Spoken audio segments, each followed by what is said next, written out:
Beautiful rudder.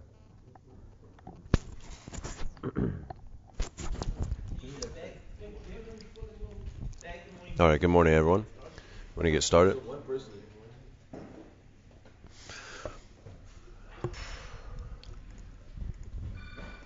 All right. Great day out of U.S. markets yesterday, kind of global markets, actually.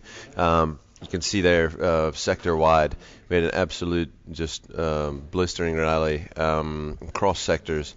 Everybody participated, and we closed really on the highs of the day, which is obviously very significant. We closed on all-time highs, I believe, on the S&P, the NASDAQ, and the Dow. Hellishly bullish, and I think maybe caught a couple guys on the short side of the market as well. Obviously, the FOMC meeting minutes were leaked prematurely yesterday, which happened during our hours and was only supposed to happen closer to 8 o'clock our time at night. That actually initially maybe got the market a bit jittery, but really built from that time. You saw gold prices sell off, and you saw the market start to rally after it kind of settled down after reading through it.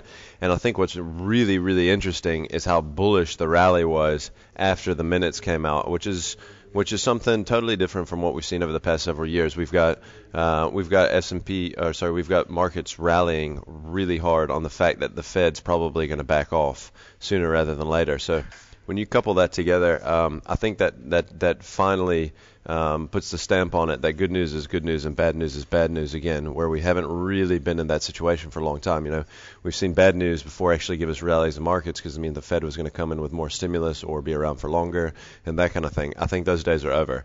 So I think it makes the ability to look at data a little bit more simple going forward, and it's really interesting to note. So just keep that in mind over the next quarter or so. Asian markets also traded reasonably well. We've got the yen that's trading right up near 100 to 1 against the dollar, which is continuing to get things going. We also have, they also reiterated their stimulus plans, and and China, loan growth also exceeded estimates. So reasonably bullish across the region. The Australian benchmark index trading higher as well, midweeker than expected employment number change. And then the materials were a bit weak, to be honest, and some of the resource stocks and commodity stocks were weak on the day, but nothing too significant. All right, Pick and Pay a trading statement. Headline earnings per share, they're going to be between 20 to 30% lower. Expectation was for less than 20%. It looks like Bloomberg consensus at 15.4% lower. I think it's kind of an ugly number. We're expecting a bad number, and then obviously a lot of restructuring, things like that going forward. But this is, obviously not a positive. This company continues to disappoint, and they, from what I understand, have some of the biggest growth projections going forward after this year, over the next kind of 2 or 3 years. So something to watch today, Pick and Pay, after that bad trading statement. All right, we had some Japanese machine orders, which are a little bit worse than expected. We had money supply in China, which was a little bit more than expected. Unemployment change we just talked about, which was worse than expected there at Australia. We've also got CPI numbers out of Germany and France, and then we've got manufacturing production SA.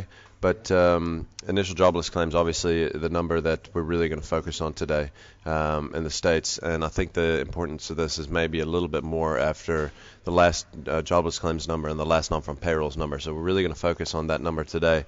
Initial jobless claims, I think it could be a big number for us today in the States. All right, let's have a look at the maps. All right, first thing I wanted to show here is S&P 500, just to show the pattern that we actually are breaking out. It's really important.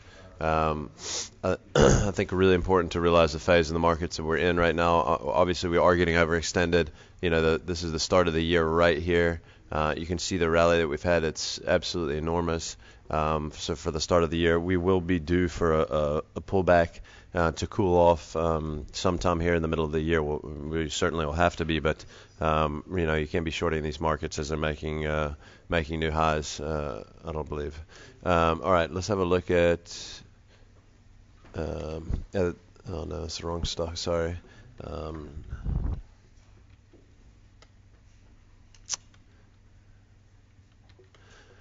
That's the Nasdaq there. Nasdaq is obviously a little bit higher beta than the S&P, so you can see the little pullback was a little bit longer, but the bounce is also a little bit higher. I mean, we could look potentially for a target here of about 100 points above where we've broken out from, so the 32.65. I mean, we could be looking at 33.65, so it gives us a few percent more on the upside here on the Nasdaq. And I think just generally, when you're breaking the new highs on markets, you don't normally stop the next day. So let's keep that in mind. All right, MTN. I want to show MTN as well. MTN kind of had really tested the downside here in this.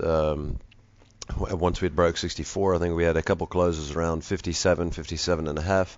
We managed to have a nice big reversal day yesterday, and really broke out from this totally vertical downtrend that we got into.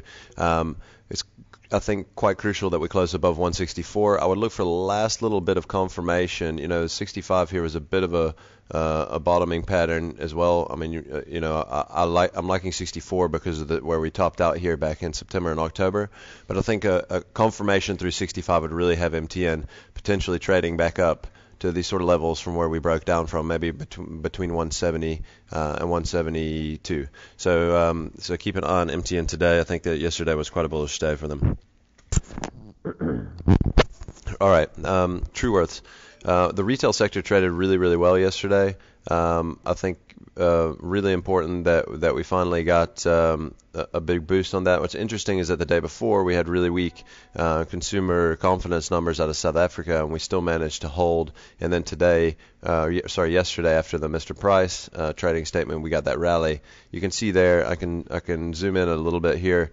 But Trueworths 92 was a bit of a line in the sand here, which you can see we closed just above 92. We closed at 92.20 yesterday, and we've really broken above the downtrend that we had entered into, going all the way back to the beginning of the year in Trueworth. So I think we could start to get some upside. We also had if you look a little bit in the short term as well, I'll just try to show it on the same chart while I'm on here, is that right at about $90, you can also see how important 90 was.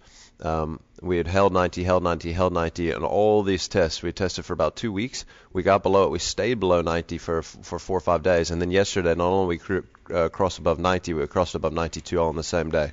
So when you throw that all in, I think very bullish move out of Trueworths yesterday. And I would say that I would make that a conviction long call from the reversal that we made yesterday in Trueworths.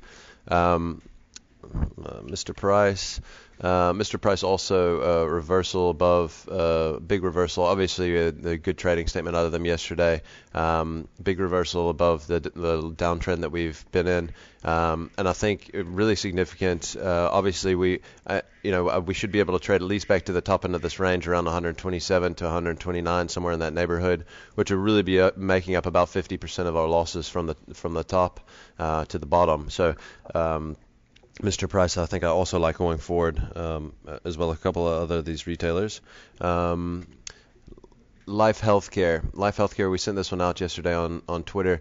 We really had been topping out here around 35, maybe call it 35.10, somewhere in that neighborhood, with the exception to the 2 days of trading that we had through 35 back in January, where we ended up kind of failing it as well. Either way, we've not only broken above 35, we've broken above those previous highs of 36 on the closing basis, or 35.90, wherever it was, and just above 36 on intraday basis.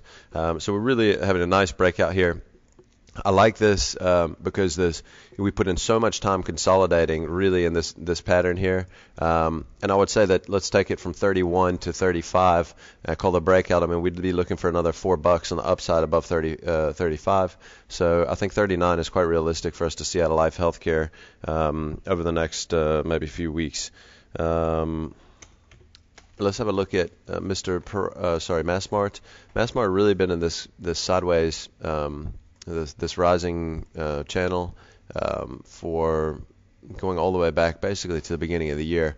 We had quite a large pullback right at the beginning in January, and this thing's just been drifting up in really choppy action, as you can see over that time period. I mean, yesterday, I'm not sure if there's a story there that I didn't see or that we didn't see, but it kind of once it broke above this channel, you can see it just totally took off. Not only did it break out, I mean, we broke to new highs on a closing basis, and you can see there intraday basis, and also crossed above 200 Rand, which is kind of a big round number and significant. So I think this is really important.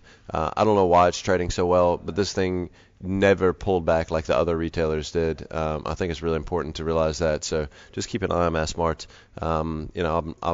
I think this thing kind of reached the target that it would have reached on this breakout almost already, but very, very strong nevertheless.